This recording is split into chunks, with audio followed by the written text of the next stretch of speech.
Nam Hoo-yoon is a novelist who writes a light novel, where the villain of the story is destined to die. One day, after finishing the last chapter of his novel, he receives some sort of letter that transmigrates him into his own story, into the body of the very villain whose tragic fate he wrote. After the transmigration, Nam Hoo-hyun finds himself lying on a bed. He's totally clueless about his surroundings, and even his body doesn't feel the same. When he walks up to a mirror and looks into it, he notices some disturbingly familiar features, like this ominously crimson hair, that sly mouth, and thin, slitted eyes that hide every trace of emotion. That's when it hits him like a thunderbolt out of the blue. He has possessed someone else's body, and that someone is Arsène Adel, the most powerful villain in his novel. The concerning part is that he is only a few days away from being assassinated. Before we get into all that, here's the context on this villain. Basically, the Arsène family has mixed blood, part demon, part human. Thanks to the demonic powers in their bloodline, they were once one of the greatest families in the empire. But they fell from grace, thanks to 6 specific families who banded together to take them down. With that context, it's pretty clear why Adele chose to walk the path of a villain. He tried to take revenge against the families that ruined his own, but he failed miserably. That's the very reason the original Adele called out to the creator of the novel in the first place. In just a few days, Adele will die a dog's death at the hands of knights from those 6 families. And here's the kicker. In terms of talent, Adele is one of the most gifted characters in the entire novel, so much so that his abilities even outshine the main characters. But no matter how powerful the villain is, Hoo-hyun wrote the story in a way that he could never defeat the main character. No matter what. Worse yet, Adele currently can't even use his mana. If only Hoo-hyun had known the restrictions he put on Adele would come back to haunt him, he never would have crafted a narrative this screwed up. It's completely stacked against the villain. As he's cursing his rotten luck, he notices the same kind of letter that originally brought him into this world. Turns out, it's a letter left behind by the original Adele for Hoo-hyun. Bro's hoping it'll have some helpful clues to get him started, but the paper's completely blank. Like literally, not a single word. Then, all of a sudden, letters begin appearing on the page miraculously. The phrase that pops up is a message from the original Adele to his creator. If Hoo-hyun wants to know how to use the powers this body holds, Adele wants him to answer with a simple yes or no. Of course, Hoo-hyun starts cursing again when he realizes he's actually talking directly to Adele, the same guy who dragged him into this mess. The paper once again insists him to respond with a yes or no. Eventually, Bro gives in and says yes. Now that Hoo-hyun's on board, Adele explains that he'll answer anything his creator writes on this paper. Some questions might be free, but others come with a price. The more important the question, the higher the cost. Naturally, Hoo-hyun shoots his shot and asks the big one, how to return to his original world. Adele responds immediately that it's impossible. Well, Hoo-hyun kind of figured that out already, so he was ready for the bad news. Next, he asks the more practical question, how to use mana and how to activate Adele's unique abilities. Turns out this question has no fee. Adele directly imprints the knowledge into Hoo-hyun's mind. The moment it happens, Hoo-hyun begins to feel the mana flowing through his body. The first trait of Adele's body is the ability to take away someone's 5 senses, called darkness. The next is the power to restrain opponents using aura, called killing intent. When Hoo-hyun activates it, he can feel it working. It makes him a little happier. At least now he can restrain ordinary people, if not trained knights or soldiers. The last major talent he has to learn is Adele's most busted ability, is Position Transfer 1. As the name suggests, Position Transfer 1 lets him literally switch places with an object of his choosing. It's basically the ultimate assassination move. The moment he activates it, some magic mumbo-jumbo kicks in, which is a clear sign that the power actually works. But it's not that great just yet. He can only swap within a 20 square yard radius, which is kind of underwhelming compared to Adele's powers in the original story. Still, if he keeps practicing every day, he'll improve. So, he decides to test it out by swapping places with a suit of armor nearby. The moment he activates it, he vanishes from his spot, and the suit of armor appears there. The swap is successful, but Bro doesn't exactly land smoothly. Guess he just needs more practice. Meanwhile, a group of knights is marching straight toward his residence, ready to claim his life. At the Arsène family estate, those knights finally arrive at their destination. Representing Leon County with his determined eyes, Captain Feltz learns from Adele's servants that the villain is resting in his room. The servants are worried that Adele hasn't even moved for days and he's locked inside. Barging without warning, Feltz and his men confront their target, who is casually enjoying himself as he comments on the captain's brutal mission to eliminate a young man. Without listening to Adele's words, Feltz merely orders his men to eliminate the kid immediately. But they weren't ready for our boy's position transfer ability, allowing him to switch positions with any object in a set radius. Targeting the knight's blade that was about to attack him, he initiates the ability, and lunges forth with the knight's sword in hand. His unexpected assault is a successful hit, slashing his opponent and surprising Feltz and his men. Backing away from his first kill, the villain simply awaits for the next person to mess with him. Feltz still seems confident with his numbers and orders his men to attack the guy head-on.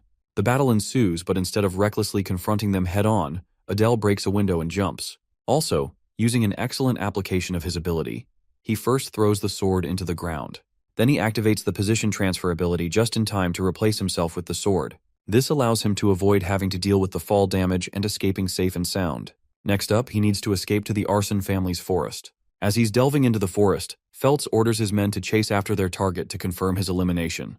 Let's switch perspectives to the Arson forest, where our boy is panting, and his legs are trying their best to gain as much distance as possible. The thing is, even if he did escape this territory, our boy knows that only death is promised ahead. That's why, instead of escaping the territory, he plans on using the gate in the forest to access the demonic realm. The demonic realm suffered huge losses because of its war against the humans, so he's hoping that they'll accept his help in the time of need, even though he's a human himself. Though that was his initial plan, Feltz and his knights are already here, and they're sharply spreading out to look for him. Luckily, the villain is still hiding, but he's struggling to find the exact location of the gate. Having a rough idea of where the gate might be, steps on a twig and immediately draws attention with the noise. Feltz is done playing around and exerts his immense power to destroy everything in his path. He's finally located his target, which is bad news for our boy, especially since he's only got 2 more position transfers to use. His priority is to find the gate instead of fighting. But at this point, the author inside of Adele's body is starting to feel unease. That's why he consults Adele's true spirit and asks for the location of the gate. Since this is secret knowledge, it comes with a cost of 100 gold coins or a special relic boasting A rank or more. The author is freaking pissed that he's trying to negotiate something like that in the middle of the time trial for his life. Unfortunately, Feltz's latest attack catches up to our boy, who is sent knocking into the tree. With him down, the ruthless captain prepares his sword, questioning if the atrocious villain truly thought he could live if he ran for his life. Carving an eerie smile on his face, Feltz promises that Adele will meet his end today. Despite being injured, the young man responds with confidence. He did not know much about anything, except for one thing, that he was determined to survive. Realizing that he's at the verge of his life anyway, Adele gets up to use a final measure against his opponent. Feltz finds his persistence annoying, though he respects the half-demon for boasting his pride as the patriarch of his family. In response, Adele reminds him that knights like the captain and his men shouldn't even feel any semblance of dignity when they're out here ganging up on a young child. Bro literally ends his damn life by telling Feltz to switch professions to being a nanny instead. Yeah, that's gonna take some serious ice to cool from. Completely provoked, the captain points his blade at his target, coldly declaring that he will no longer hesitate to be ruthless with his blade. He plans to ensure the sword plunges the kid's heart. Feltz lunges forth to deal the killing blow, not knowing that this exact moment is what our boy had been waiting for. He whips out the special note that he uses to communicate with Adele and forces its contact with Feltz's sword. Maybe you guys don't understand what's going on. Our boy is so smart, he used his opponent's special artifact as the cost to know the answer to his question. This achieves his goal and also takes away Feltz's weapon. Adele's got that happy, "I fooled you, bruh" smile on his face, while the captain's blade disintegrates to nothingness, much to his amazement. The position of the demonic gate is made clear as the reward for the artifact, and so our boy utilizes position transfer again to leap away. Feltz tried stopping him, but the incompetent captain just lost his chance. The villain escapes to find his special gate. Having finally located the gate that exudes red tendrils of dark energy, Adele has achieved his purpose. But this guy Feltz is like a damn cockroach. He chucks a freaking log at our boy, and the moment it is about to make contact with Adele's head, he activates the final usage of his position transfer, promising to see the captain again someday. Feltz is frustrated that his target escaped to the demonic realm, a place where only darkness awaits him. A while passes, and we get to see Adele sitting on his own and chewing down some meat. He wonders how long it's been after he successfully passed through the gate and entered the dungeon. This dungeon is actually a humanly made dungeon that someone created using the secret demonic arts. Now he is rather surprised to find jerky in a bed placed here. Adele wonders if it was intentionally being used to protect some kind of treasure. Also, there's a special barrier that deflects any blades from the front. There's also a stone guardian here, which only further adds the mysterious origins of this man-made dungeon. The stone guardian looks creepy by itself, and even Adele knows that if he crosses the barrier to challenge it, he will literally get bitch-slapped, so he won't be trying that. Finally, the special note illuminates as Adele's true spirit communicates with the author, warning him of a penalty for manipulating the rules of the price. This is because he tried forcing Feltz's sword as a sacrifice. This trick will no longer work beyond this point. But even the author thinks that it's crazy already he was able to use it at all. Also, he's not even being punished for it. Suddenly, the author's attention is drawn to a stone which appears different from the others on the wall. Interacting with the stone, he realizes that it's only thanks to Adele's powers that he's able to perceive certain things. An assertive voice responds to him interacting with the stone, telling him that he does not possess the right to use this function. Our boy strongly suspects that this stone must be the key to the deactivation of the barrier. Since he can't use that, he's planning on using another way to escape. Past the barrier, he sees a stone that likely fell from the stone guardian's body. Even though it is a stone, it might prove to be useful in this case. Activating his position transfer ability, the author switches places with the piece of stone, safely exiting without needing to activate the function. But this dude is too caught up in his excitement and forgets the demonic stone dragon that was outside. The creature roars in his face, alerting him to be wary. The scene cuts to the demon's castle in the realm, where the patriarch of the bear's family, Crete, is observing the sight of his servants busy with work. He comments that it's probably because of his daughter's raid attempt that his people are working overtime. Crete doesn't know how to handle the situation. The thing is, if his daughter succeeds, she's going to be granted the right to enter the Saitan, which is supposed to be a demonic school. And even if he strictly orders her to fail, she's going to rebel against his decision anyway. After all, his daughter is hell-bent on achieving her goal of exacting revenge against the murderous humans who killed her mother. Wow, that's a really tragic burden for a girl of her age. Anyway, her papa is worried that she might get tossed around in a ruthless demon school. Suddenly, one of his maids comes to inform him about trouble. Crete is extremely agitated that he was disturbed from his thoughts. The maid apologizes in fear and informs her master that there's news of an unknown person in the hidden domain. They've located several energy traces of the person having opened the door, which is causing great confusion. Also, their identity is still unknown. The only thing they know about the person is that they tried interacting with the door's function from inside. This puts the demon patriarch in a state of contemplation. He wonders if the human was summoned via the demonic gate during the Great War. Believing that the pest will die anyway, he thinks it's an insignificant matter. For now, all he cares about is his daughter's exam going well. Crete amuses the possibility of achieving a pawn from the human side if things go well for him. Anyway, let's go back to our boy who instantly regretted his decision to exit the domain and teleported back inside for his own good. The dude clearly wasn't expecting a damn wolf to eat him alive. The creature is staring at him from outside, while the author realizes just how bad his situation is. Even if he breaks free of the barrier, it's only going to put him in grave danger. Suddenly, the author is enlightened by a realization. The wolf creature is made of stone. This means his ability might work on it. Activating position transfer again, he forces the target to be the stone wolf outside the barrier. His plan successfully worked to an amazing degree, trapping the monster inside and freeing him of the barrier's grasp. The wolf takes a while to realize that it's stuck inside. Despite its many attempts, it is unable to bypass the barrier. Adele makes a run for it and tries to find an exit, when suddenly, Bro runs into another horrifying creature of the abyss. He quickly realizes that there's a mission at every level, and this giant bug looks even more menacing than the wolf he just escaped. The funny thing is, Adele keeps abusing his position transfer ability on the creatures, repeatedly trapping the monsters inside. It is because of their inanimate nature that he can abuse his powers to their fullest extent. Having finally reached the final stage of the hidden domain, a voice calls out to him, congratulating him for reaching the final obstacle. It's surprisingly welcoming, especially to a human like Adele. The author assesses that this must be the boss room, and what he sees is truly terrifying. It's a Death Knight aura farming and showing off his immaculate armor. From the strength being exuded from its body, Adele compares its strength to Captain Feltz. Bro genuinely doesn't even entertain a conversation with the Death Knight and spams the use of his position transfer ability. Before the boss monster is even able to finish his sentence, the poor guy is trapped inside the barrier. Adele moves past and finds the treasure box he was looking for. It's different from his expectations, as he didn't expect a special ornament engraved on it. This black dragon ornament actually represents the highest-ranked demonic families. Among them, there is the sloth family: lust, gluttony, wrath, envy, and finally greed. The black dragon symbol represents the bear's family, denoting the sin of pride. It's also the same family that Crete leads. Of course, this revelation alone is a threat to our boy's existence. He tests his luck and opens the box to find a way to escape. All he cares about for now is to escape the demon realm. But to his horror, a shadowy mist emerges from the box and attacks his face. The dark energy forces its way inside of him. Pause, not that way, it's just going inside. The comments will have a field day with this one. Unable to handle the dark energy, Adele roars in pain as his human body experiences extreme agony. The consequence is a brutal one, implying that his head popped to 1,000,000 pieces. But apparently that's not what happened because he wakes up later and he's still fine. His eye changed as the black liquid attacked him and gave him the Eye of Superbia, a special ocular ability that increases his dynamic eyesight and only activates after killing an enemy. Now Bro thinks he's unstoppable because he can take on dozens of enemies at once. He's impressed by his decision to come to the demonic realm, and from here on out, he prepares himself for what's to come.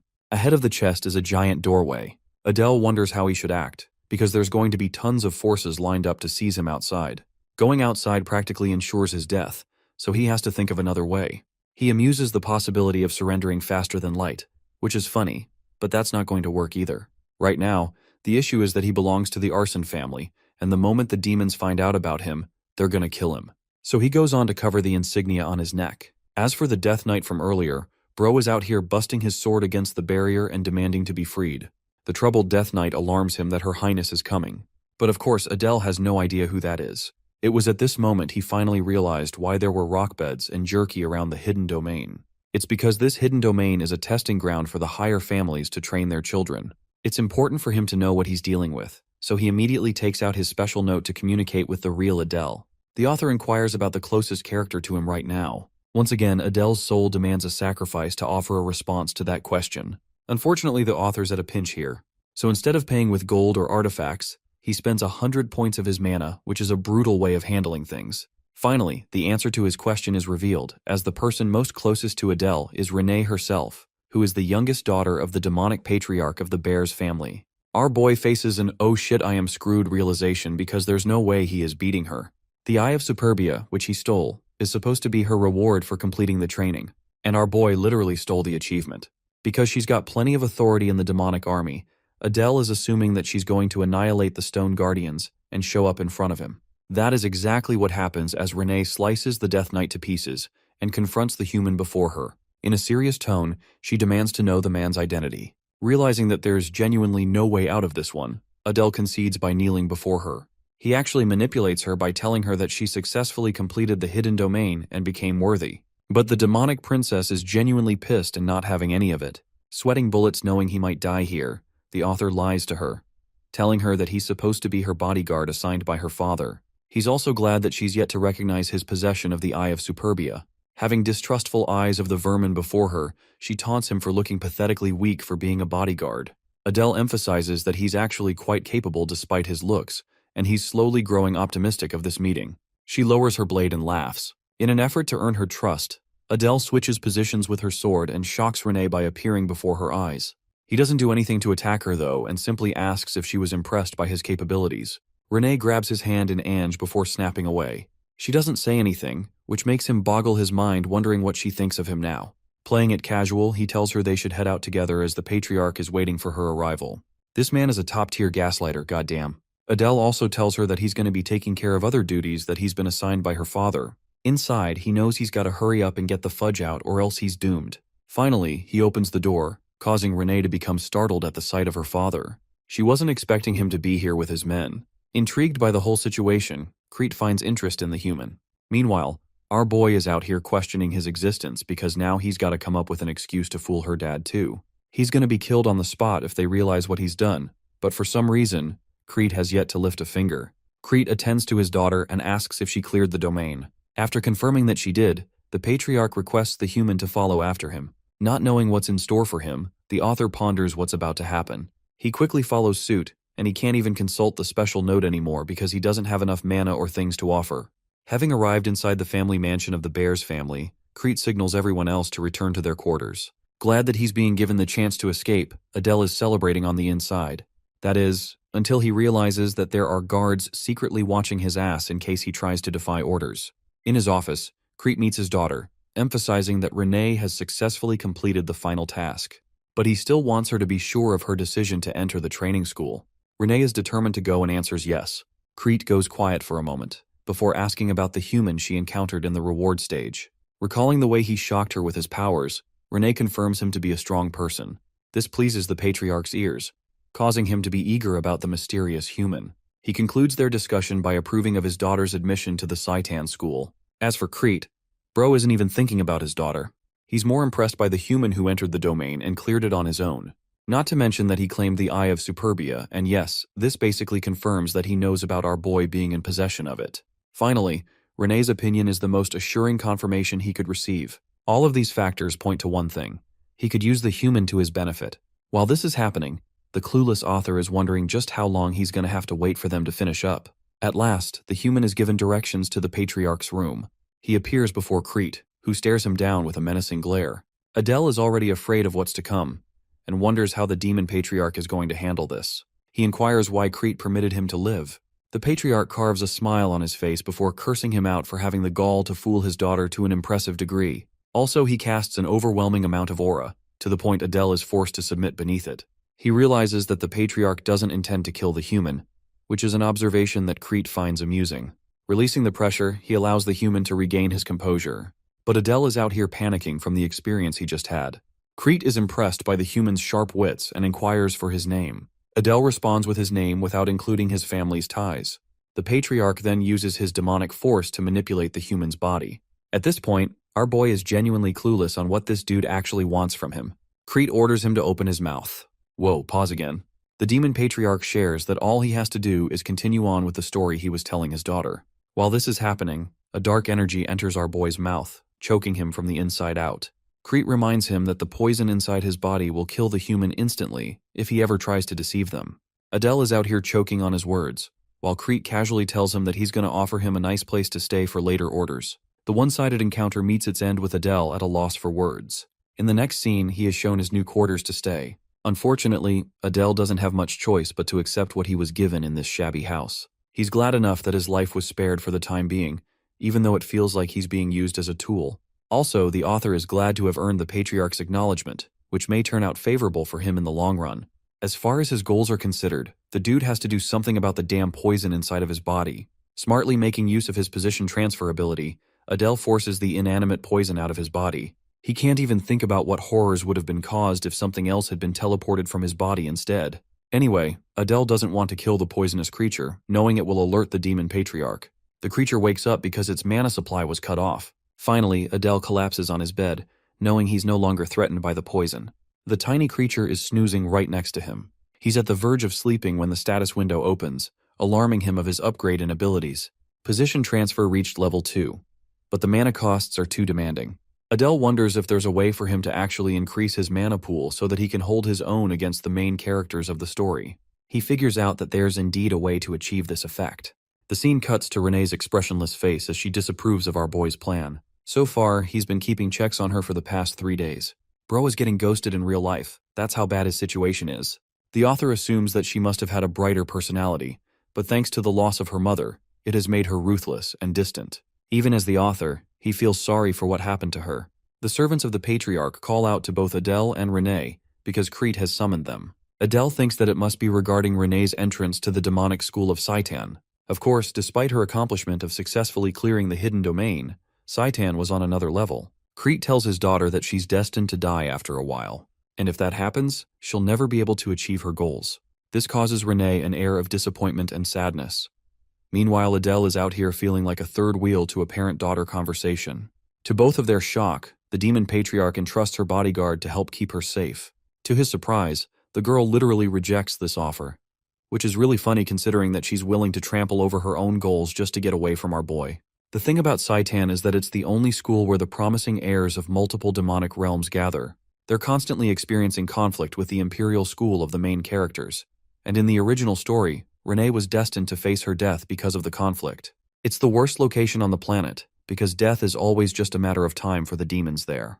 Despite that, Rene is prepared to go there. As for Adele, he thinks it's the perfect place for him to increase his manpower and his network. After all, since he's the author, he knows about the events of the story that will occur at the school. Shooting his shot, Adele agrees to go, but he has one final request. The author requests something related to mana, which the demon patriarch finds amusing, because he thought the human would try and negotiate his way out of the poison.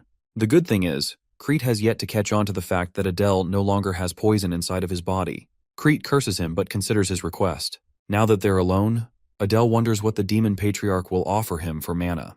Crete reveals that this particular treasure is part of his family's legacy, so he wants this matter to be confidential. Understanding that the human's mana is basically insignificant, The demon patriarch is prepared to lend him a power that will help him survive for his daughter's sake. Crete channels his demonic energy and declares that he will teach the humans the cultivation technique of their family, which bewilders Adele's expectations and shocks him to the core. The demon patriarch requests the aid of the demon god to bestow the powers of the demons upon a human. Crete's chant comes to an end and his body is flared up with purple demonic energy. A smile is formed on the patriarch's face, who is impressed that our boy's mental fortitude is impressive to have maintained his sanity even after the power boost.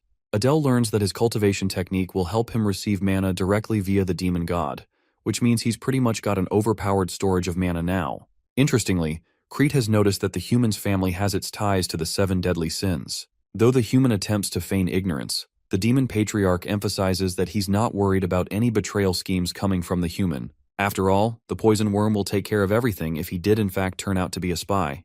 The author is rather surprised to learn of the half-demon's family being connected to the 7 deadly sins, even though he, as the writer, never really included this in the original story. Crete tells him to leave, and in the next scene, we catch our boy in the forest meditating on his own. He believes this place should be suitable for him to practice his powers, especially when mana is easy to spiral out of control. Normal meditation seems calming and peaceful, right? Well, not for this guy. He's getting tensed up asking for the demon god's help, reflecting that he won't be able to use human mana ever again after this. Still, he doesn't have a choice, and has to fight for his survival here. Menacing eyes glare at him from the sky. The demon god deems this human a filthy disgrace, and even goes on to roar at him for carrying the blood of a traitor. It's funny to me how Adele is so sharp and slow at the same time. He's out here asking the demon god if he's truly the entity that governs the demons. In this world, this god is known as the god of pride. Adele asks if he's going to survive this experience. The demon god emphasizes that he would be dead already if he wanted that. But strangely, it chooses not to kill him, because for some reason, it feels an unexplained feeling of kinship with him. That's why it is willing to help humans by bestowing upon them a mark of pride. This insignia is the representation of the god of pride's powers. However, the deity warns him not to lose his composure to such powers as they will make him insane. Adele has now acquired the power of a god, increasing his chances of survival in this hellish dimension. At this point, he thinks his entire body will end up getting covered with marks and tattoos. Suddenly, the author senses the presence of someone spying on him from behind. Renee gets spotted, much to both of their shock. This is really bad for him, because her father clearly didn't want her to know about this. She mutters the words "dark priest," which fly right over his head. Fast-forwarding a month ahead, Adele has been training relentlessly, and his mana supply has tripled in that short period of training. He suspects that he'll have enough mana accumulated to surpass the heirs of all 6 houses of the human realm in a few years. In his current state, he can easily conquer the hidden domain without teleporting. Apart from that, Bro is questioning why Renee has been lately training in front of his house, instead of the training grounds. To satiate his curiosity, he decides to confront her. Thankfully, Renee hasn't been avoiding him like she stubbornly used to. Adele thinks the girl probably misunderstands him as some kind of priest who can communicate with the demon god. After all, they're the only ones who can communicate with the demon god. Thankfully, she didn't overhear the exact conversation he shared with the god of pride. But in this case, being treated as a superior to the demon king's daughter will only increase trouble for him. Addressing her once more, Adele requests that she treat him the same way she used to. However, the girl feels a bit shameful for treating him coldly after seeing his powers. Acting as her bodyguard, he reminds Renee that he's merely following orders, so he too wants to be treated comfortably. Renee decides to follow his words and orders him to fetch her water. Bro doesn't get what she's scheming.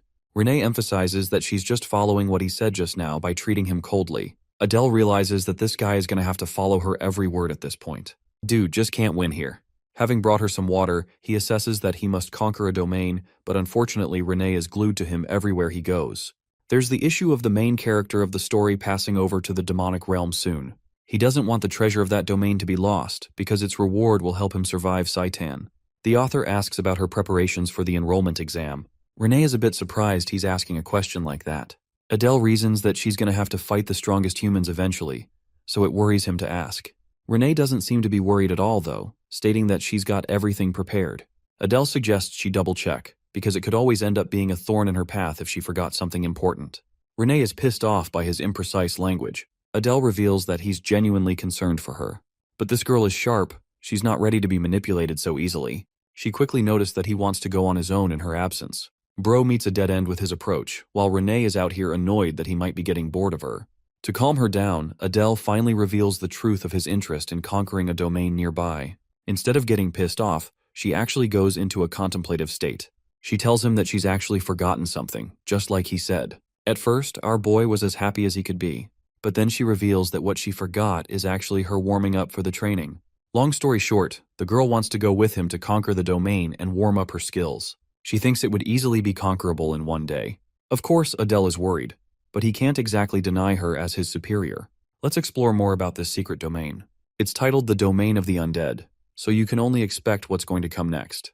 The Domain of the Undead was once ruled by the necromancers, but now, it's nothing more than an abandoned site filled with the undead soldiers after the necromancers were killed in the war. Renee has extensive knowledge about the domain, and it brings her worry because it's dangerous, as it's a middle-upper level domain.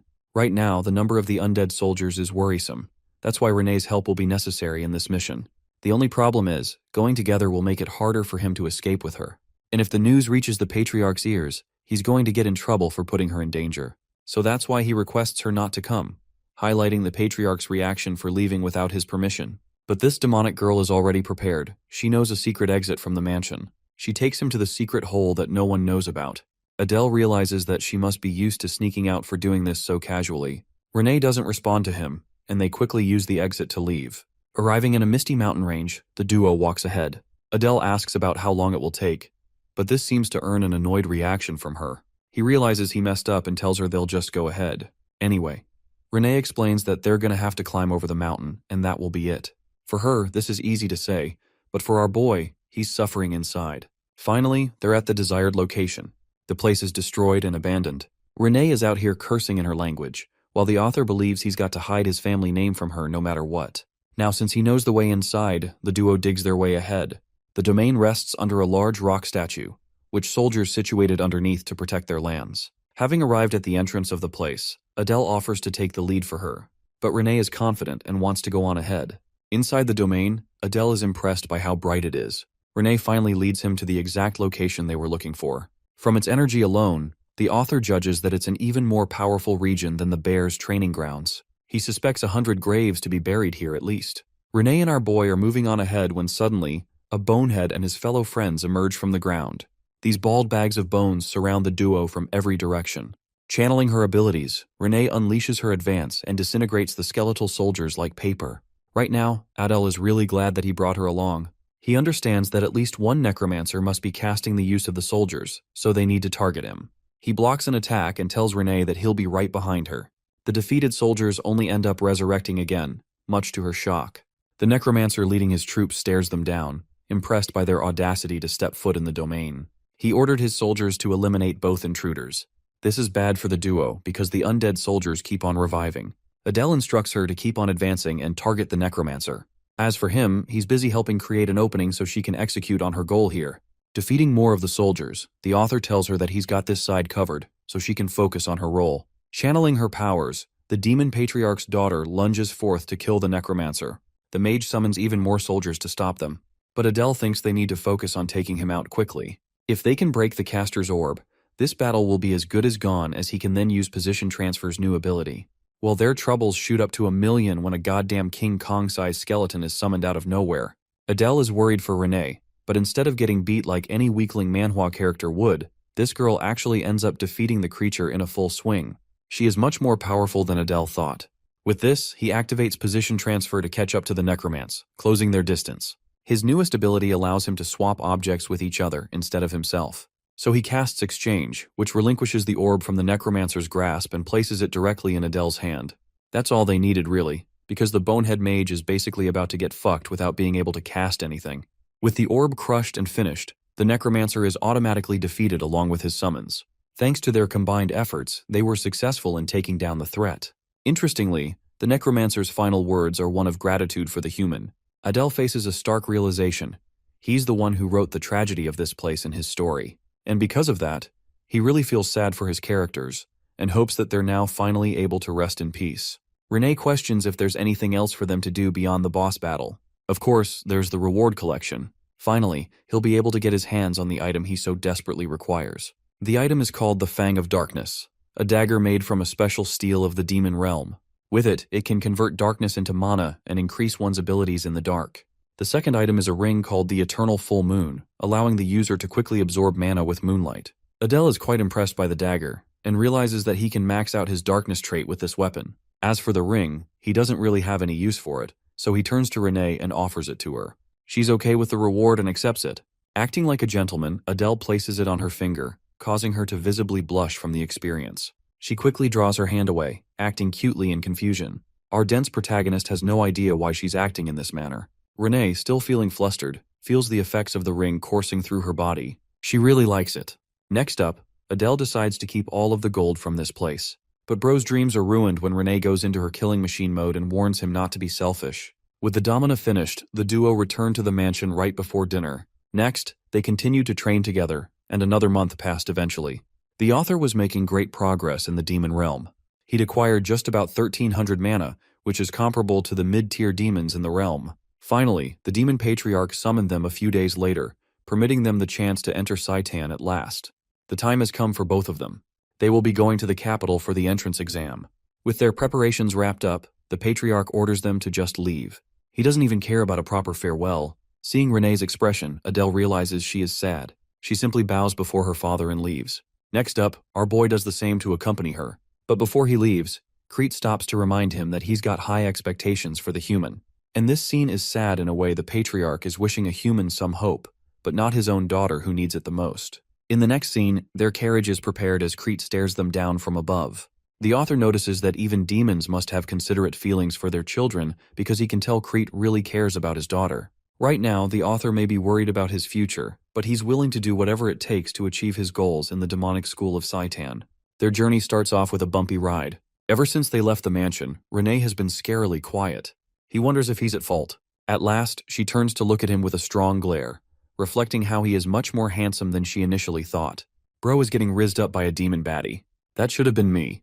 Like an average Joe fumbling with a goth girl, this man is out here chatting about the weather because he doesn't have anything else to talk about. Even she thinks he's kinda dense, and that he isn't really particularly strong. At this point, she's doubting her assumptions of his rank as a priest. Meanwhile, Adele is questioning what's up with all the staring. Renee calls herself stupid for doubting his powers when she witnessed his conversation with the literal god of pride itself. The way they're thinking about each other is funny, because Adele thinks he's in trouble while she's out here catching feelings for our boy. Now let's talk about the thing our boy did earlier by giving her the ring. It's actually called an eternal vow in their dimension, and it's basically their way of marrying someone. Even though Adele did it without uttering a word, she's curious about the kind of vow he made when doing such a thing. The once expressionless demon is really interested in knowing his feelings. Anyway, Adele reminds her that they'll be arriving in an hour. His empty words only make her even more pissed because the chick was out here daydreaming a romance in her head. Without telling him anything, she simply goes on to take a nap, keeping Adele in a mystery. An hour later, they step outside the carriage with their luggage packed. The capital of the demon realm is huge, and it resembles the human realm's capital a lot. Even though the demons here have horns and some physical differences, they're not too hard to differ from humans. The elite demons are known for having marks on their body, like a blonde who has it on his neck. Renee tells him to keep up and he follows suit, asking where they're headed. Since the entrance exam is in 2 days, they'll need to register before that. Since it's in 2 days, Adele suggests touring the capital in that time, but she appears disinterested and doesn't want to travel. Adele still thinks he messed up, but once again, she shuts him down to register for the exam. Recalling the backstory he wrote for her, the author realizes that Renee never left her house because of her mother's death. So she should be feeling freedom here, but for some reason she's appearing disinterested in her surroundings. Anyway, they're in Saitan at last, an incredible university that is triple the size of an ordinary one. The receptionist here is an old man taking care of the registration process. Adele steps up to speak on his lady's behalf, much to the guy's shock as he points out that Adele doesn't even look like a demon to begin with. Even worse, the egghead calls him out for being a half-demon trying to apply to Saitan's exam. At this point, our boy knows that his future here is going to be really painful to deal with. The angry egghead continues his rant until he recognizes the horns of the demonic princess. Renee mentions that she's from the House Bears and that her guard will be admitting along with her. Humpty Dumpty follows her words, even though he calls the guard a pathetic half-demon trying to enroll in the best demon academy. Renee is done listening to his arrogant words and reveals a hint of her power for insulting the Bears family. Bro wants to get in trouble for no reason. Just do your job, baldhead. Anyway, Adele mentions his name and house association to House Pixie. And with that, the registration process is finished.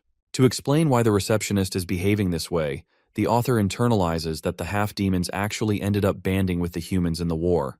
That's mostly why the pure-blooded demons are mad about them. Anyway, with the registration finished, They need to get to their inn for the night. Having located a nice-looking tavern, Adele thinks it should do the trick. But this rich and spoiled brat has her own complaints about the taverns here. Adele reminds her that they don't have her daddy's money to play with, so their options are limited.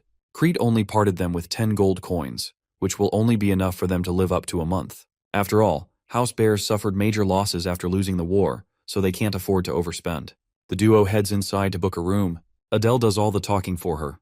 The funny thing is, Renee gets embarrassed the moment she hears the receptionist asking if they want to share a room, because it implies the birds and the bees, and I don't think that needs more explaining, folks. The dude insists upon having separate rooms.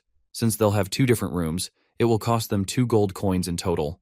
It's not the worst deal ever, according to the author. Renee heads upstairs while Adele shares that he'll unpack the luggage while she can rest. Since she's always lived in a giant mansion, the author suspects that it's her first ever experience of living in a shabby place like this. But it is necessary for her to get used to it as fast as possible. As for him, he's going to need all the rest he can get for the exam ahead. At last, the 2 days passed and the day of the exam is here. Applicants are told to follow strict instructions. There's so many applicants around them, which makes the author wonder if there are at least 100 candidates. The fact that so many of these talented people are signing up to kill the humans is enough of a warning sign to our boy, because the moment his identity is leaked, they're all going to jump him. The supervisor of the exam orders the students to bring out their ID and board the train. It's the last thing he expected in the demon realm. For the demons, they've actually set up dimensional gates to block intruders from entering their realm. Trains are the only way to cross paths in Saitan, and at this point, the author wonders just how large Saitan really is for having a train system installed so easily. The 2 of them board the train and arrive at their destination in mere moments. Finally, they're in front of the Grand Demon Academy. Applicants are told to follow their guide and enter the auditorium for their exam. They walk inside. Adele is left speechless by the luxurious ornaments. Every glance is overwhelming to him. He also notices that only young demons have come to take the exam, which makes it likely that the other heirs of the 7 deadly sins also showed up. Donning full black trench coats, the author realizes that these people must be the instructors. Now, he wants to make a positive impression right away to increase his chances of having a good time in this hellhole. Renee mentions that their exam is about to begin. The doors immediately snap shut, and the once illuminated bright place turns disturbingly dark. The author suspects that magic was used to achieve this effect, and he's curious about the content of the exam. The first order is from an instructor who demands the applicants to quiet down. Wearing a distinct appearance and a short stature, she welcomes them all to Saitan, and instantly starts cursing the shit out of the lousy candidates. She openly admits that she's looking forward to seeing them get killed this year.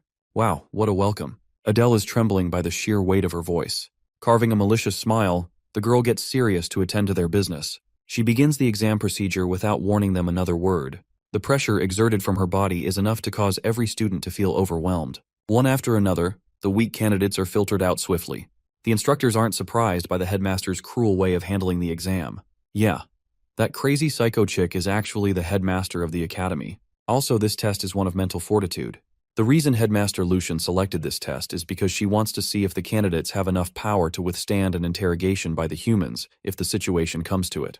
5 painful minutes were endured by the candidates, and almost none of them were left standing, except for Renee and Adele and 6 others. The instructor initially had high expectations from the 100 candidates that showed up to take the exam. Still, it's more impressive than last year, which is a good improvement already.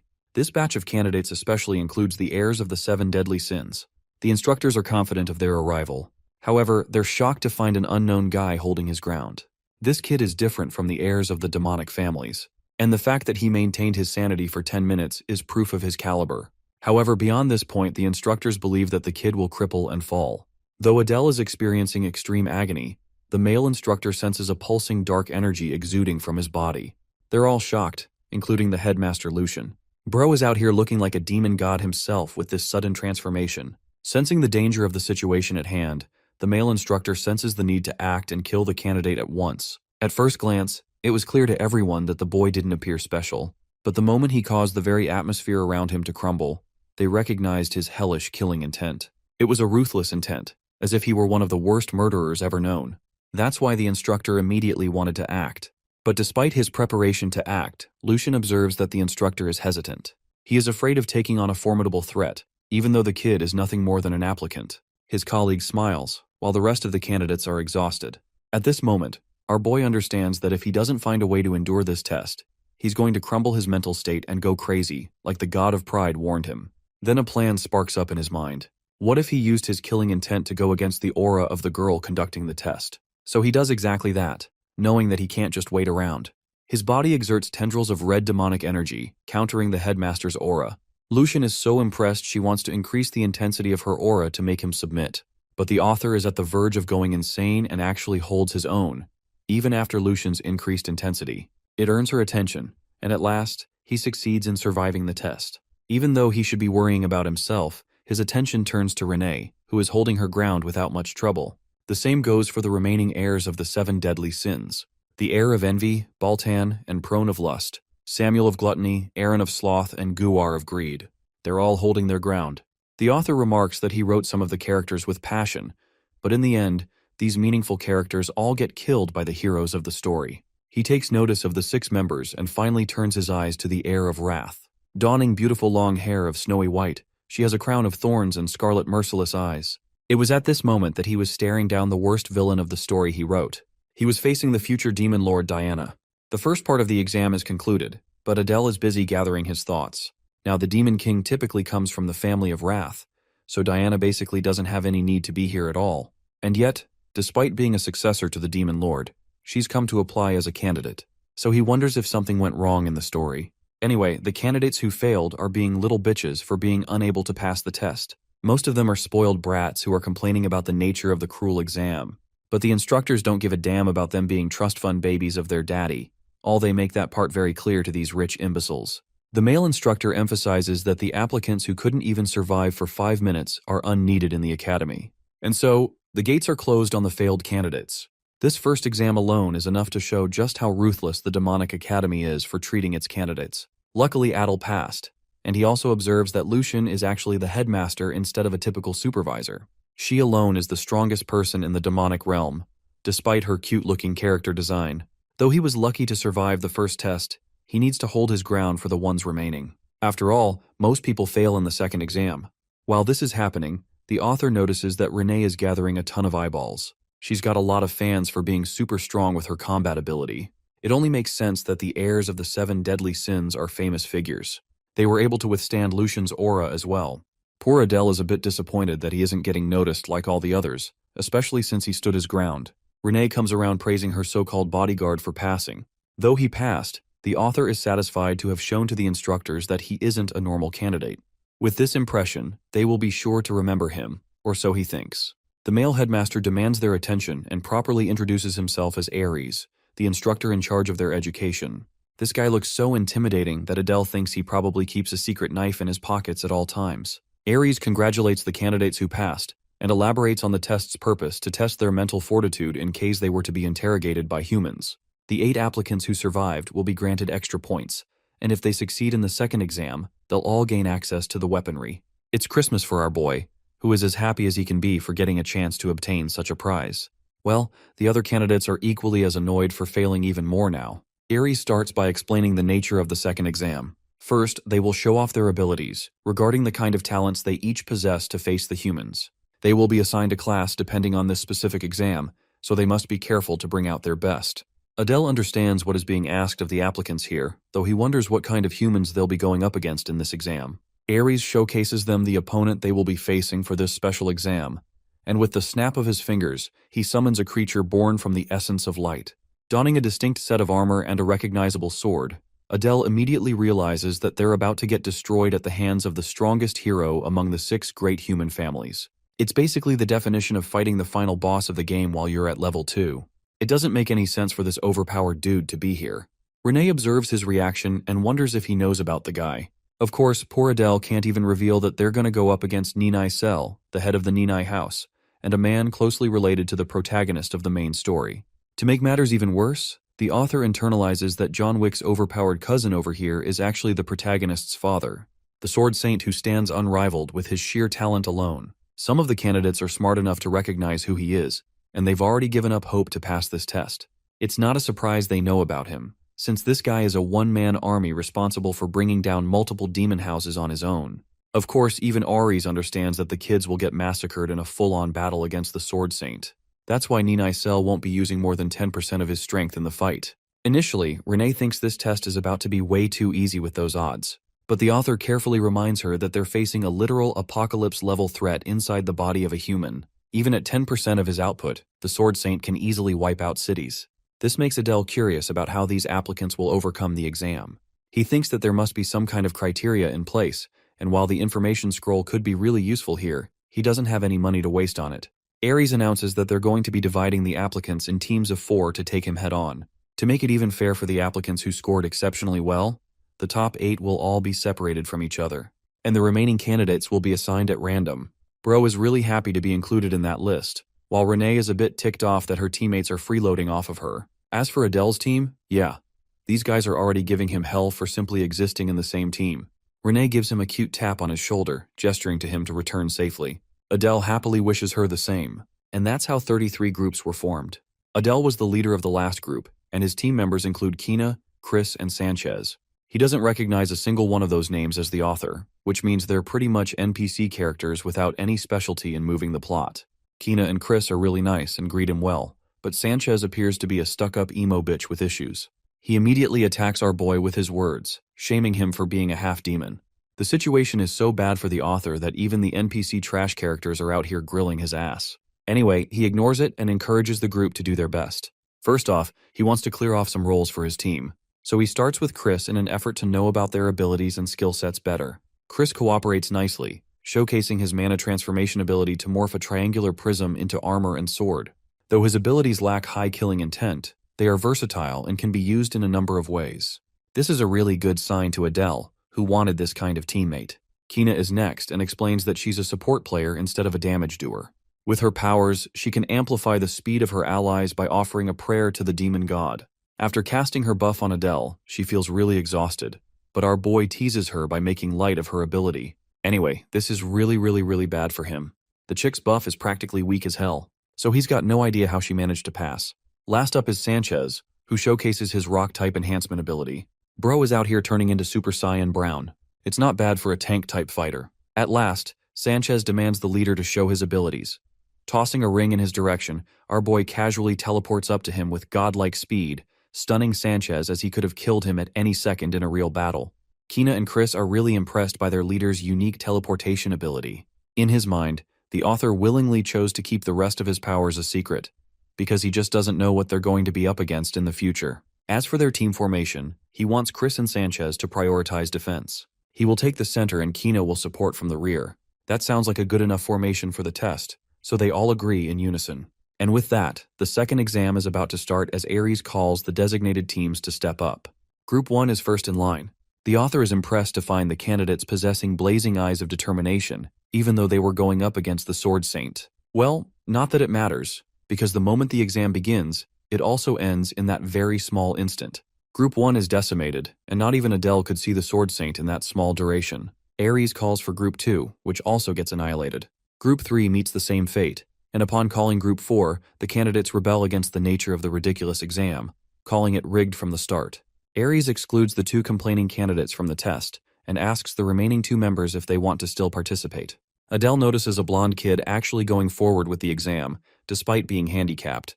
And it is at this moment, he reflects that this must be the hidden part of the puzzle to succeed in the second exam. Group 4's test initiates with the 2 kids facing the Sword Saint. The outcome of this battle is already decided as both of them are defeated in an instant. Now if he used real aura, they would be in pieces. Even our boys' team is doubting their abilities now. Sanchez is practically shaking in his boots. The Sword Saint continues to annihilate the groups until Group 10 steps up and immediately forfeits. At last Group 20 is called and all teams until 30 are wiped out from there on. Not even one of them could land a proper strike. It was a fight against an unbeatable opponent. To his shock, one of the candidates actually blocked one attack. Interestingly, Adele noticed that fights are getting longer and longer because of the skill difference for each group. Now, he is even more certain of the passing condition for the test. Their team is a bit scared because they're about to go up against him soon. Of course, our boy tells them about his genius plan. He's figured out the criteria of the test and believes that they should fight and persevere for as long as they can. After observing the way the instructors are handling the applicants, he is even more sure of his theory. Sanchez tries to object, but it's too late as their group is called up front. Our boy is confident enough to believe they will defeat the Sword Saint in a head-on battle. His words encourage his team and they are prepared to last the longest among the duels seen so far. Deep down, Adele is planning to use the talent of the strongest villain in the story to manipulate the odds in his favor. The fight begins with an interesting formation of Chris, Sanchez, Adele, and finally their support. Since he doesn't have much information about the Sword Saint compared to other characters, he wonders what they should do in this difficult situation. He tells the team to get information as the Sword Saint unleashes his first strike. Our boy roars to inform them ahead of time, but with a single swing of his blade, the barrier shield is shattered, and even Sanchez can't block the attack. The author tells Kina to prioritize enforcing Chris so they can prevent the impact of his fall after he was blown away. Next, he tells Sanchez to do his job, which is basically to withstand the full brunt of the attack. Thanks to his hardening ability as a tank, they were able to block the first attack. Adele sharply assesses a gap between the second slash and realizes that it has been a trap from his opponent. He doesn't want to exploit it because he believes it is a bait to draw them in. Anyway, focusing on the battle, he informs his squad of the second incoming attack. The team gets in position, but Chris is the first to face his limitations. Right now, only one attack was able to wipe out their team. So this next one will finish the job if they are not careful. The Sword Saint unleashed his attack, showcasing the same opening. This time, not even Sanchez can withstand its force as his body is getting severe cuts from defending his team. Sanchez thinks they're gonna die, but Adele is persistent in holding out for as long as possible, questioning his opponent's next move. At last, the Sword Saint lowers his blade. Unfortunately, the test is yet to be concluded. The Sword Saint is about to unleash a final attack, but Adele wants to confront it head-on. Carving a malicious expression on his face, the author declares that he will plunge a sword against his opponent's throat, a declaration that shocks his team. The Sword Saint prepares his final attack, and Adele tells Sanchez to withstand the blow without Chris's intervention. It's a crazy idea, but Adele knows what he's doing. The Sword Saint practically demolishes Sanchez's armor and sends him flying toward the ceiling. It's at this moment that the author utilizes position transfer to switch places with Sanchez, and in the small opening he was given, he activates position transfer again to concentrate on his opponent's sword. After terminating the blade from his hand, he targets the Sword Saint head-on, aiming to drive the black dagger against his opponent's throat as a final checkmate. The attack shocks the rest of the instructors, but unfortunately for our boy, he still misses to land the clear hit and gets kicked so hard that he chokes out blood. Still, being a persistent opponent in this battle, the author activates his darkness trait to engulf their surroundings. It's only thanks to Chris's barrier from earlier that he survived the kick, or else his body would have been crippled. Though his attack failed, he successfully trapped the Sword Saint inside a barrier without a trace of light. In this void, he has the clear advantage with the Blade of Darkness in his hand. In a place like this, it basically has limitless attack potential, so he is confident in his approach. Or so he thought, because the Sword Saint menacingly turns back and shoots him a glare, before appearing right before his eyes for another attack. Even Adele thinks he's facing a monster more demonic than any demon. But luckily, thanks to his control over the dark, he pulls the dagger from a blind spot and targets his opponent. This time, the Sword Saint failed to anticipate that our boy could cast hundreds of dimensional daggers. He activates the skill as it pierces the Sword Saint's body like projectiles, impaling him throughout. The state of the black void confuses Adele's teammates, while Ares realizes the fight is over. From the shadowy mist emerges one warrior standing and one defeated on the ground. Adele is the victor, and his performance has left the candidates speechless. His strategy worked, and even impressed one of the heirs. His teammates come rushing to him for his brilliant plan. Our boy is smart, and doesn't dive into the details of how he beat the Sword Saint. As for Sanchez, the poor guy is in a terrible state, but he's being helped out by the instructors. To his teammates' surprise, the exam isn't over. As Adele explains, they have to execute one last step. Plunging the blade deep into his opponent's body, the author showcases his ruthlessness to the instructors, even amusing the heirs. Fran thinks he's quite impressive for being a half-demon. However, she thinks he's still naturally inferior to pure bloods. Her words just now piss the heck out of Renee, who is releasing a murderous aura to signal her response. Fran wonders what's causing the bear's princess to act up with such viciousness. It sends a chill down her spine. The 7 deadly sins are already working their way, trying to intimidate each other for the sake of rivalry. Fran's servants are lousy simps who think she will win against Renee. Back to Adele, he notices Renee radiating bloodlust and wonders what's up. But that's not important as the instructor Ares approaches him and questions if the boy knows why he's here. Seeing his nonchalant response, Ares turns away, reminding the boy that he will be keeping close watch over him. Adele is a little disappointed he didn't get praised or something like that. Right now, a battle between Renee and Fran is being set up. Adele wonders about the identity of the demon Renee is facing. From air appearance, he realizes that she belongs to the House of Lust. But it doesn't make any sense that she's challenging Renee of all people. The author admits that he's naive for only writing deeply about his human characters and neglecting his demon characters. Fran sees the half-blood from the distance and calls him out for it. Bro wasn't expecting that, but this crazy chick makes it even worse by ordering him to become her slave. Hearing that, Renee gets even more fired up to kill the bitch, and she dives in to unleash her first attack. Seeing her guard being disrespected by the embodiment of lust, Lady Renee charged forth with her blade drawn. She refused to give Laurel Fran any time to respond. The two would have clashed if it wasn't for the instructor's meddling. He warned them that unnecessary quarrels inside the Satan campus are strictly forbidden. If they want to slice each other up, they should resolve their conflict outside the school. The students watching the fight were taken aback. If Ares hadn't intervened, something bad could have happened to two of the top prospects from the Seven Deadly Sins family. Renee promptly sheaths her sword with a scoff as Laurel shivered. With a concerned smile, Adele checked on his boss. She stared at him blankly as he gave her a heads up to take the stage. Instead of joining her group to take the test, Lady Renee pulled out a handkerchief and wiped Adele's sweat instead. She gently cleaned his face and complimented his good showing. It should have been me, not him. Lauren still hasn't learned her lesson and criticized Lady Renee for acting too close with a half-demon. Adele ignored her racism and was just glad that he was being treated a little better after passing the test. Looking him in the eye, Lady Renee asked if he hid his strength during the trial. Adele was confused. He had to risk a lot just to land his attack earlier. Finally, Group 34 was called to the stage, and Renee calmly made her way while promising to keep Adele's secret. She must think that he's an all-powerful priest from the family. With Lady Renee out of the picture, Laurel Fran swooped in to mess with Adele once more. Upon hearing what his name was, a sly smile appeared on her seductive face. She didn't appreciate being interrupted earlier. Emanating an intoxicating aura, she ordered Adele to leave that bear as skank and serve her instead. Laurel thinks her appeal can steal this nobody guard so she can avenge the humiliation from earlier. I know some of you would have folded.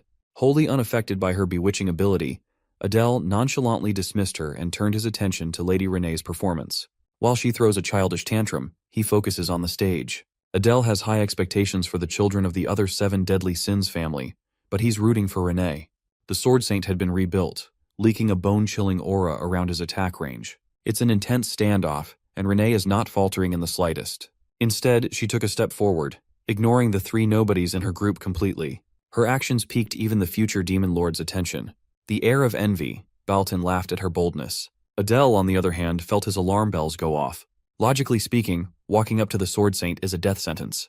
When the two were just inches apart, the aura showdown began. An old man and a young lady faced off to see who could aura farm better. After what seemed like forever, both of their expressions twisted with ferocity.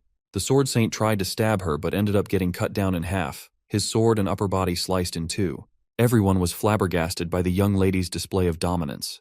Without wasting another second in this stupid test and sparing another glance at his victim, Lady Renee quietly walked back and was welcomed with cheers. Even Instructor Ares was visibly pleased with her showing. Perhaps the most surprised of all was Adele. The Sword Saint must have sensed how good of a fighter she was and didn't dare to swing at first. Like a real stuck-up loser, Laurel scoffed at Renee's performance.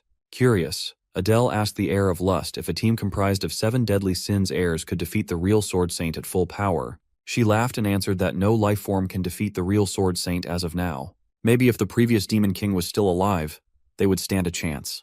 Besides, anyone with eyes would know that the pathetic fake they're using for this test is far weaker than the 10% power the instructors claim it has. Adele just realized that he had a ton of trouble with a fake with not even a tenth of the real deal's power. He created this world, but he's far too ignorant about the demonic realm. Still, the anticipation is beating in his heart. The remaining groups that are about to be tested are all led by Seven Deadly Sins heirs. Maybe they were fired up by Renee's performance, but the other heirs also showed why they are who they are. Every one of them trashed the fake Sword Saint convincingly, so it's hard to gauge the difference between the different families. But Adele knows the top two of this batch, the two who will go on to become major characters in the future. Once everyone had their turn, the entrance exams finally concluded.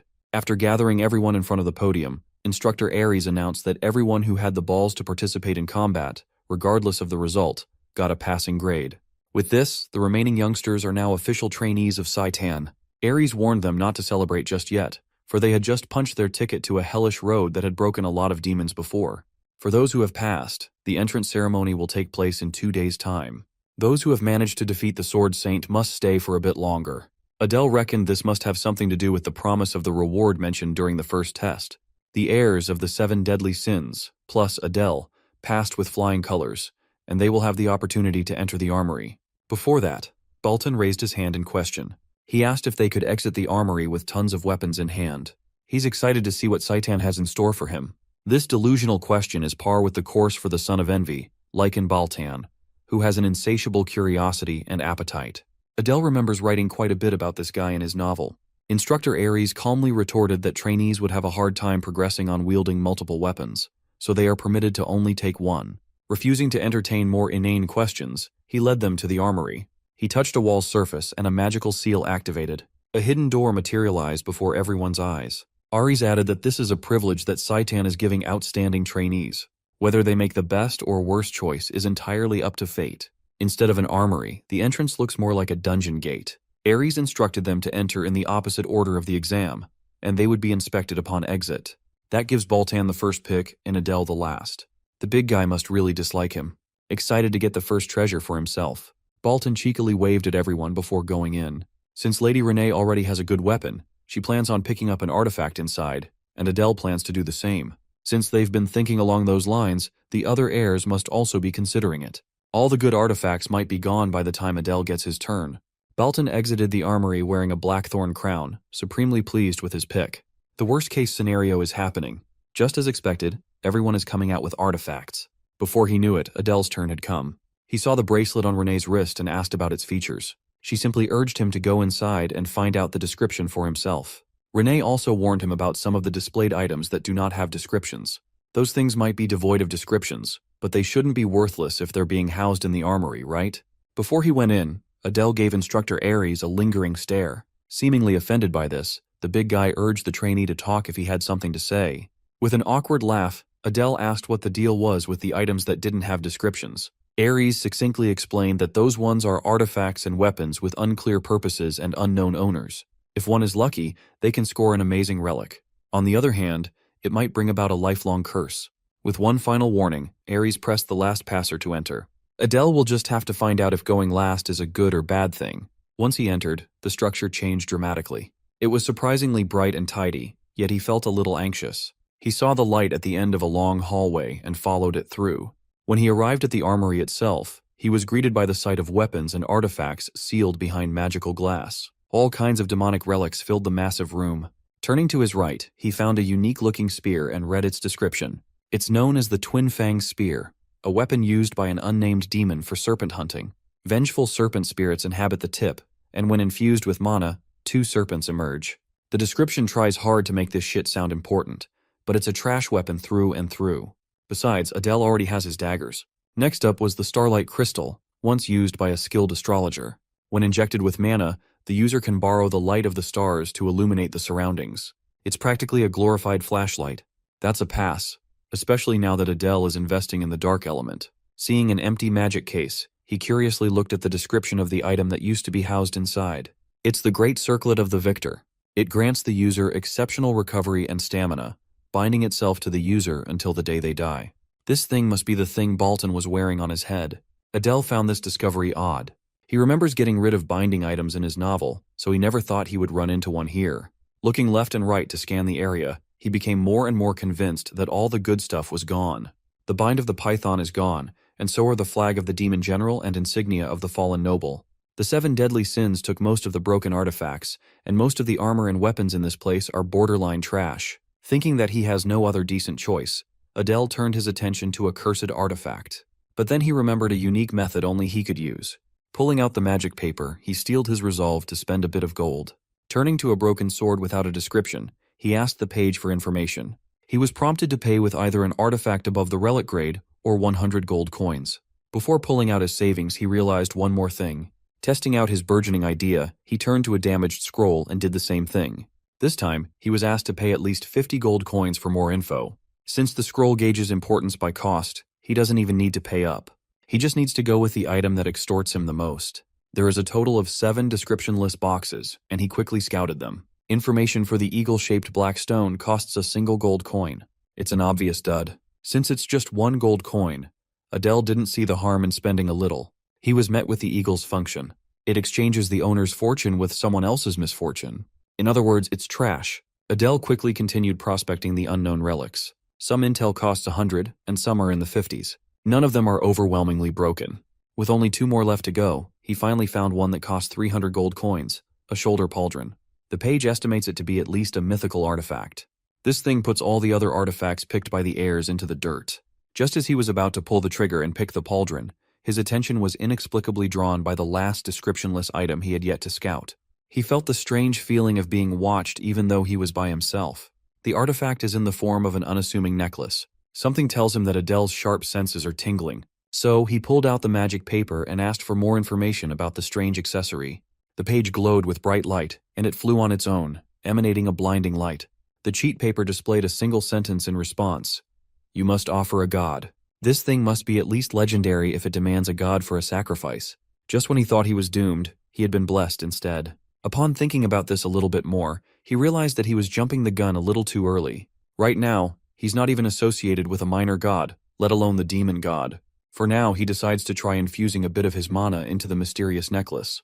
After waiting for a few seconds, he was met with complete silence. It was frustrating. He has something extraordinary in front of him, and he has no idea what it's capable of. Racking his brain, he tried some more tricks using the paper, hoping to scam a bit of information by framing his questions differently. However, no matter what he asks, as long as it relates to the necklace, he keeps being prompted to offer a god in return. He's finally beginning to concede getting a lick of free info. Nevertheless, he took the risk and picked the bejeweled necklace as his reward. Regardless of function, he's certain that he got the most valuable thing in this armory. Upon equipping the accessory, he opened his status window to check for any changes. Just as he expected, an unknown trait that wasn't there had popped up. He'll just have to take his time figuring out what this thing really is. When he exited the armory, Instructor Ares questioned him about his odd pick. He truthfully explained that he picked an item without a description. When asked if he had any insider info, he honestly answered that he didn't. Technically, that wasn't a lie. Adele just can't think of a decent reason why this seems to hate him so much. Finally, the big guy conceded. He might be a little sus, but he has to trust the words of his cadets. He turned to the freshman frontrunners and advised them to take care of their chosen artifacts, for they could be their lifeline. Adele scanned the room and saw figures that would lead the demon world soon. They'll get tons of investment and support in the future, for sure. If he could siphon a bit of that resource to himself, he'd be satisfied. Upon dismissal, the hidden door to the armory vanished without a trace. With the exams wrapped up, it's time for the lady and the guard to head back to their dorm. Before they could leave, someone stopped Adele from taking another step. The smiling Baltan came up to him to apologize for his previous rudeness. He properly introduced himself and extended his hand to shake their beef out. This came out of nowhere, but Adele was not one to turn down politeness. When he took Baltan's hand, he realized that this guy was the farthest thing from polite. He immediately locked Adele's hand in a death grip, a mischievous grin on his face. Adele felt a sharp and crushing pain coursing through his hand. Baltan is the type of guy who doesn't give a damn about weaklings. He's only interested in the strong, driven by burning jealousy and envy. He once pushed the protagonist of the novel to the brink of death. But once he realized the MC's potential, the bastard spared him for another duel in the future. Lycan Baltan is a battle-crazed lunatic. With that smug smile plastered on his face, Baltan goaded Adele into action. So he assigned Baltan's sword as a target for position transfer too. In a blink of an eye, he exchanged positions with the blade, tapping the bastard's shoulder. The test just ended, so Adele is not in the mood to placate a spoiled young master's whims. Besides, that handshake almost crushed his bones. In response, Baltan laughed with pure amusement. Seeing Adele's ability only served to stoke the lunatic's fighting spirit. Now he wants to fight to the death. Before things could escalate further, Lady Renee stepped up to stop the psycho. Emitting her own bone-chilling aura, she warned Baltan that she'd join the fray if he continued with his antics. Finally, the lunatic reined his aura in.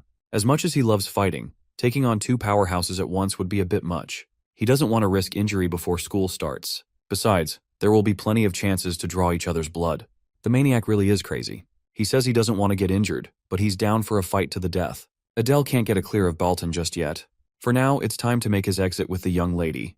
Despite all those shenanigans, Adele couldn't help but look forward to life at Saitan. Back in their hotel, Adele woke up feeling refreshed in the morning. Bro is casually showing off his perfectly toned body to flex on us mortals. He feels better, and he's getting stronger day by day. Excited, he pulled out the uniform that Saitan sent over to try. After putting on standard black pants and a patched black blazer combo, he was surprised by how comfortable it felt. They are not allowed to wear anything but uniforms for 3 whole years, but at least the uniform itself is practical. Wanting to see Lady Renee and hers, he hurried towards her room and gave a knock. Upon confirming that it was her guard, Renee opened the door. Adele was taken aback by how pretty she looked in the classic blazer and skirt, illuminated by the sunlight peering through the windows. He couldn't help but verbalize his compliment, making the young lady blush. She might be cold-blooded with a blade, but her cute side is seriously killer too. Since Adele has a rare day off, he's planning to walk around the city for a bit.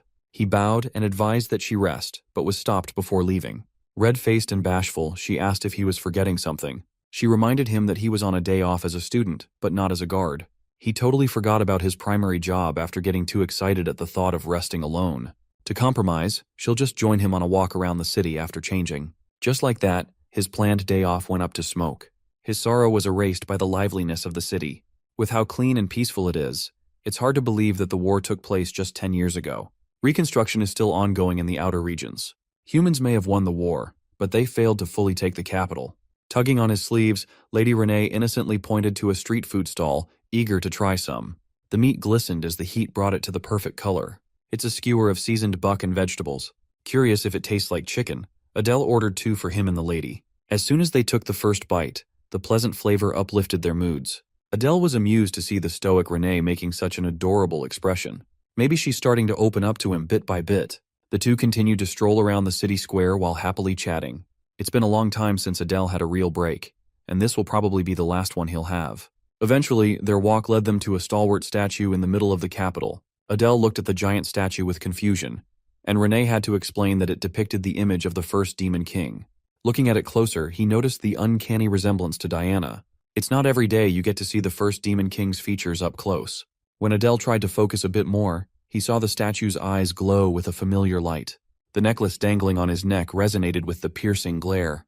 The stoic memorial of the first Demon King shot out an otherworldly power right into his artifact. Much to his surprise, it resulted in one of the jewels losing its luster and turning gray. What's weirder is that Renee doesn't see what just happened. She just saw Adele behaving oddly and pulling out his artifact. Normally, it's simply impossible that she didn't notice that blinding light. But based on her confused expression, she really had no clue. He remembered the page asking him to offer a god for information. Now he just discovered something significant in the most unexpected place. He's certain that this artifact is somehow connected to the first Demon King, firing him up to investigate further. With that, their walk around the city had concluded with Adele bursting with curiosity. The next morning, they headed straight to Saitan for the entrance ceremony. The headmaster and instructors stood on stage, facing around 100 new students in the auditorium.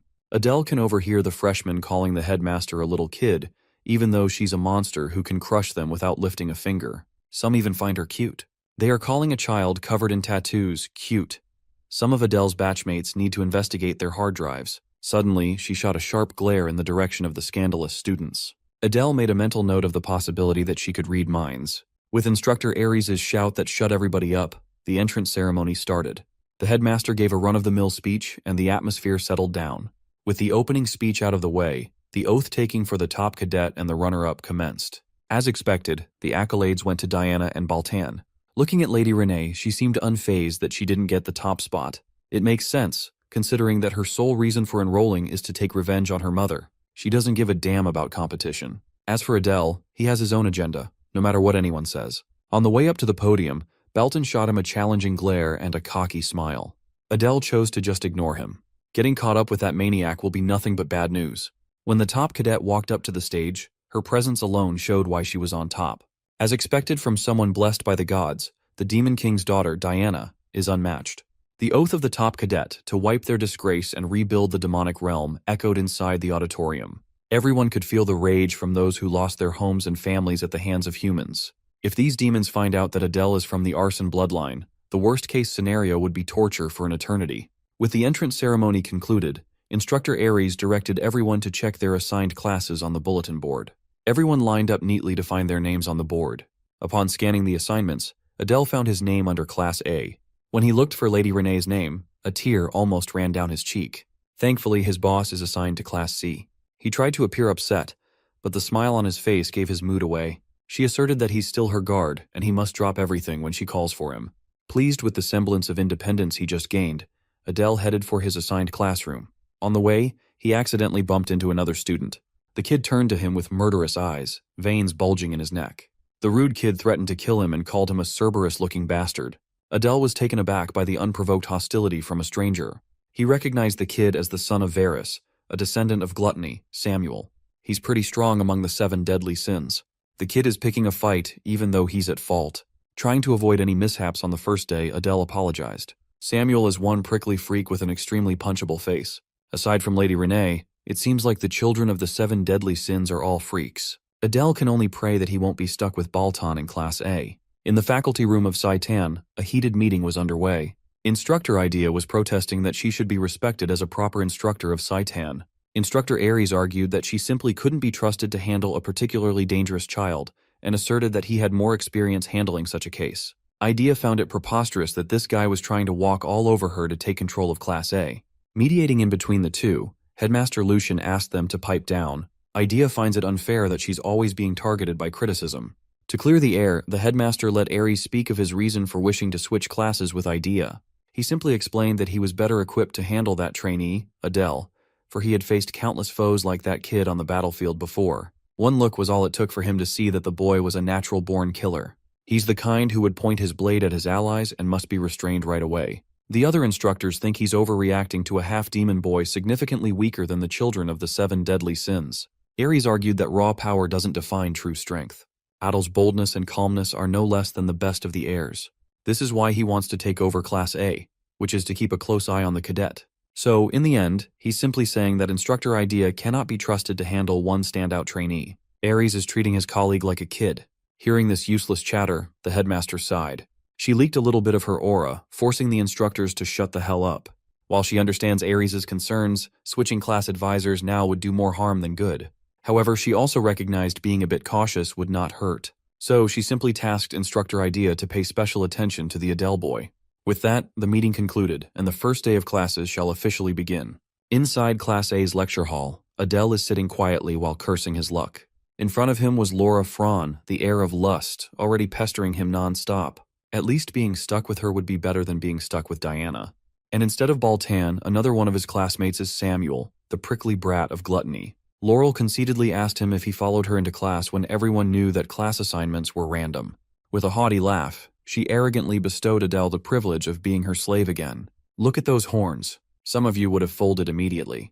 While they were having a one-sided conversation, Samuel butted in and threatened to kill both of them if they didn't shut the hell up. Even for a demon, this kid is just insufferable. Laurel did not like his tone at all. Thankfully, she found another target to bother, leaving Adele alone to cry, for this would be his life in the near future. The door burst open and Instructor Idea entered the lecture hall, silencing everyone. Her presence commanded everyone's respect. When she finally got to the lectern, Instructor Idea introduced herself to the cadets of Class A. She also added that people know her more commonly as the Legion of Calamity.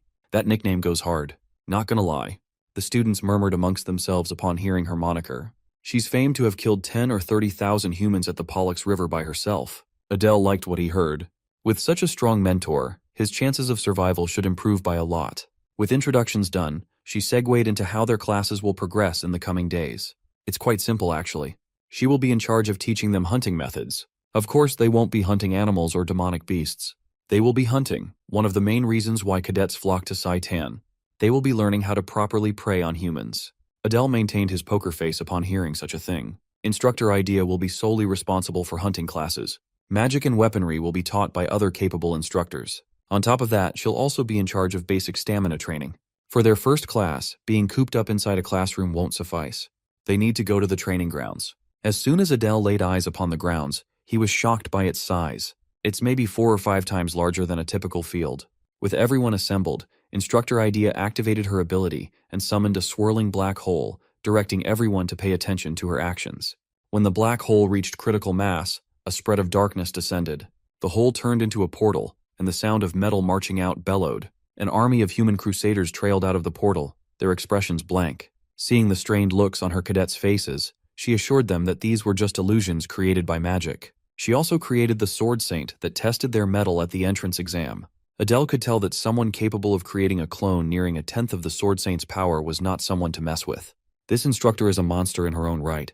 While Saitan is quite formidable, he is pretty certain that the Royal Academy far exceeds it by a decent margin. Instructor Idea gave the cadets of Class A a simple task.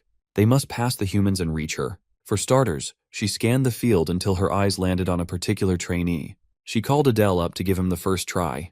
With a sly smile, she dared him to stab her throat like he did with the Sword Saint's clone. Just when he thought he'd escaped the prying eyes of Instructor Aries, it seems like Instructor Idea is also wary of him. Firstly, he asked if they wouldn't have a normal direct sparring. She expounded that humans use their leader as a source of mental fortitude. They are susceptible to falling like dominoes when the leader falls. A strong leader begets a strong army. She will take on that role for this sparring. Adele thought it made sense. Sun Tzu's Art of War chronicled the concept that an enemy can be defeated by capturing their chief. As he drew his dagger, a confident smile appeared on his face. Subduing a leader in the middle of an army is way too easy. Instructor Idea jovially added that subduing her is impossible, so a simple tap of a hand or a weapon on her body will suffice for a passing grade. And so, she ordered her human army to begin their assault. A second had barely passed, and Adele had already transferred from behind the overconfident instructor. His dagger could lop her head off if he wanted. The confident smile was erased from her face as thick killing intent froze her in place. Adele playfully asked if this was considered a pass. They started off separated by a dozen meters, but this much distance is practically nothing to him now. All he had to do was transfer twice to sneak up on her. He's steadily progressing the cap on his position transfer. Soon he'll be the perfect assassin who can bring down any enemy base with ease and finesse. Instructor Idea laughed. She's not naive enough to leave her body unguarded. Her body is protected by a barrier. At least now she gets why Aries is so adamant about watching out for this kid. She gave him a passing grade and told him to get back in line. As he walked back to the pack, he wondered if what he sensed was hostility or curiosity. Either way, it made him worry about his identity being leaked. Instructor Idea praised Cadet Adele and warned the rest of the class that those who fail will receive additional classes. And so, Class A took turns trying to break through an army of human clones. As expected of demons, they got the basics of combat down pat. It also helps that they're fighting against the equivalent of normal humans without powers. Still, all everyone had accomplished thus far was taking down a few puppets that the instructor wasn't even directly controlling. One by one, the cadets were forced to surrender upon being overwhelmed by a sloppily assembled battalion formation. The next cadet who was called up saw the mistakes of his classmates and tried to use elevation to bypass the wall of human puppets. He was quickly shot down by a group of puppet archers and their arrows. Adele awkwardly smiled at such pathetic displays. Times like this remind him of how broken position transfer really is. At this rate, he should be able to aim for the top of the class. Next on the list is none other than Samuel. Adele is looking forward to seeing if this brat's cocky attitude matches his skill level. Upon taking his starting position, Samuel began by accumulating mana around his body. The amount of concentrated mana continued to grow until the pressure around the area soared. Befitting of his brashness, Samuel's mana coalesced into a swirling tornado of pure destructive power. The other cadets were almost blown away by the scathing wind. Adele watched in shock as Samuel wiped the whole human battalion into one fell swoop. This is his first time seeing magic at such a high level. Samuel's gluttonous unique ability is a monstrous skill that can devour everything in its patch. Adele reckoned that the kid might take the top spot in the class for now. But when the dust settled, Instructor Idea emerged unscathed. In fact, she was quite disappointed with this batch. Adele expected as much. There's no way an instructor would let herself get blown away by a cadet. Samuel's attack wiped the board clean beside the leader. It was an impressive feat, enough to give a slight shock for a brief second. Unfortunately for him, he fails like many others. Samuel was taken aback, seemingly wanting to appeal the decision. Instructor Idea simply snapped her fingers and showed why something elementary was useless against her. Behind her was a whole army of human puppets. Once more, she emphasized that if a leader is left alive, humans will always find replacements to fill their ranks. Stretching all the way out of the field, Adele estimated that there should be about 200 puppets behind the instructor. All Professor Idea can say is that Samuel's magic is impressive, but only for a fledgling first-year cadet. The prickly Samuel knew better than to talk back. So, he scoffed and walked back to the pack. Adele was quite surprised that the kid could take the harsh result, albeit full of discontent. When their eyes crossed for a second, Samuel felt his anger rise higher. The kid's overconfidence in his ability is the root of his failure. If he focused all that power on the real target, he could have passed this test without any issues. The initial assessment continued as Idea called on another cadet. A high and mighty laugh bellowed from the crowd. Laurel Franz stepped up to the plate, excited to get her turn in the spotlight. The other cadets were certain that she'd pass. It'll only be a matter of how. She stood in front of the puppets, calling them minions who dared block her path. Her arrogant words did not elicit the response she was hoping for. Nervously sweating, her haughty words stopped coming. Seeing that she couldn't use her abilities on the puppets, she desperately thought of a way out of this mess. As Adele expected, the heir of lust is not the type to fight directly. Back in the entrance exam, she used her teammates as crazed minions while staying at the back, barking orders like a queen bee. She's practically harmless without minions. Desperate for a solution, she turned her attention back to the flock of cadets and locked gazes with Adele. With pleading eyes, she asked for help but still referred to him as a slave. Unaware of their one-sided dynamic, the entire class silently discussed what they just heard. Adele wasn't going to help Laurel in the first place, but now he definitely will not. Tired of her crying, Instructor Idea ordered her army to charge forth. Laurel recoiled at the sight of the puppets swarming her. They surrounded her and rained punches and kicks. Adele couldn't believe that she didn't even bother learning to cast buffs on herself. Everyone watched as the puppet beat her up for a concerningly long time while begging for help. While everyone was focused on the beating, Adele's attention was drawn elsewhere. He just watched one of his classmates heal a wound completely. Healing magic is a power that only humans can use. Since that's the case, it's safe to assume that this pink-haired cutie must be a half-demon too. Healing talent is rare as is. A demon that can heal is practically non-existent. While he doesn't remember this girl's name, he made a mental note of finding a way to connect with her somehow. Just when he was about to approach her, Instructor Idea tasked him with helping Cadet Fran back to the classroom now that the test was over. Her timing couldn't be any worse. He'd rather try getting acquainted with the healer instead of babysitting a spoiled brat. He kneeled down and flicked the beaten and battered Laurel on her forehead, calling her useless. Adele poked her repeatedly to wake up and get up. The trashing she could live with, but being humiliated in front of everyone made her feel worse. At least when she calls him a slave, he can just clap back that she's pathetically weaker than one. Before the end of class, Instructor Idea ordered everyone to gather and line up. She had some high expectations, but the results were disappointing to say the least. Still, today is a good first lesson. It's important for these youngsters to experience overwhelming defeat to get a sense of where they stand in the world. It's imperative that they see where their flaws are and what mistakes they make. Finding out their limits early on is a big step forward. Knowing these allows them to support one another in battle. Adel found it odd that Saitan uses random class placement when human imperial schools usually split students based on their abilities. Instructor Idea touches on the concept of synergy. Despite all the failures today, one student passed the test. Singling him out among the crowd, Idea shot him a lingering glance, claiming that she'd be paying attention to his progress. Adele awkwardly thanked her while feeling the gazes of his classmates burning behind his back. Finally, they were dismissed and directed to return to the classroom for their next class. If the instructors are hostile, so are his batchmates. Samuel, in particular, looked like he was ready to pounce. Adele is worried that, at this point, building up his own faction might be next to impossible with all the meddling of those pesky kids from the 7 deadly sins. After hunting class, the rest of the lessons went on without a hitch. Next in their schedule was theoretical education. In theory class, they learned about the history of the demonic realm and the cursory weaknesses of humans. Adele diligently listened. Today he learned that demons have practically the same body structure as humans. Getting hit in certain parts equates to the same level of pain. Next time, they'll be having a quiz, so the instructor reminded them to study. It was surprisingly normal. Nevertheless, Adele found going through school tedious when he'd already gone through this in his previous life.